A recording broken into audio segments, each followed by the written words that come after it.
ಹೆದ್ದಾರಿಯಲ್ಲಿ ಕಾಡು ಪ್ರಾಣಿಗಳ ಹಿಂಡು ಅಡ್ಡ ಬಂದಿದ್ದು ತಪ್ಪಿಸಲು ಹೋಗಿ ಲಾರಿ ಮರಕ್ಕೆ ಗುದ್ದಿಕೊಂಡಿದೆ. ಈ ಘಟನೆಯಲ್ಲಿ ಲಾರಿಯ ಮುಂಭಾಗ ಹೊತ್ತಿ ಉರಿದು ಬೆಂಕಿಗಾಹುತಿಯಾಗಿದೆ.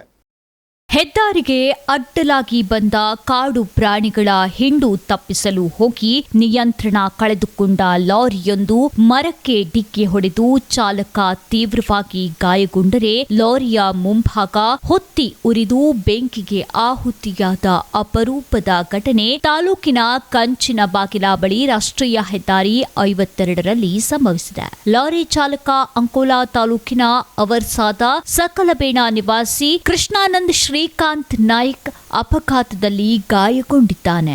ಲಾರಿ ಯಲ್ಲಾಪುರ ಕಡೆಯಿಂದ ಅಂಕೋಲಾ ಕಡೆ ಬರುತ್ತಿದ್ದ ಸಂದರ್ಭದಲ್ಲಿ ದಾರಿ ಮಧ್ಯೆ ಈ ಆಕಸ್ಮಿಕ ಅವಘಡ ಸಂಭವಿಸಿದೆ. ಅದಾವುದೋ ಕಾಡು ಪ್ರಾಣಿಗಳ ಹಿಂಡು ಅಡ್ಡ ಬಂದ ಕಾರಣ ಅವುಗಳನ್ನ ತಪ್ಪಿಸಲು ಹೋದ ಚಾಲಕ ವಾಹನದ ಮೇಲಿನ ತನ್ನ ನಿಯಂತ್ರಣ ಕಳೆದುಕೊಂಡು ಮರಕ್ಕೆ ಗುದ್ದಿಕೊಂಡ ಎನ್ನಲಾಗಿದೆ. ಈ ಕುರಿತು ಅಂಕೋಲಾ ಪೊಲೀಸ್ ಠಾಣೆಯಲ್ಲಿ ದೂರು ದಾಖಲಾಗಿದೆ. ಸಾಲ ಮಾಡಿಕೊಂಡು ಸ್ವಂತ ಉದ್ಯೋಗ ಮಾಡಿಕೊಳ್ಳಲು ಹೋದ ಯುವಕ ನಾನಾ ಕಾರಣಗಳಿಂದ ಕಷ್ಟ ನಷ್ಟ ಅನುಭವಿಸುವಂತಾಗಿದ್ದು ಕಾಡು ಪ್ರಾಣಿಗಳ ಜೀವ ಉಳಿಸಲು ಹೋಗಿ ತನ್ನ ಪ್ರಾಣಕ್ಕೆ ಅಪಾಯ ತಂದುಕೊಳ್ಳುವ ಸಾಧ್ಯತೆ ಇತ್ತಾದರೂ ಅದೃಷ್ಟವಶಾತ್ ಪ್ರಾಣಾಪಾಯದಿಂದ ಪಾರಾಗಿ ಬಂದಿರುವುದು ಸ್ಥಳೀಯ ದೈವ ಕೃಪೆ ಎಂದು ಕೆಲವರು ಆಡಿಕೊಂಡಂತಿದೆ.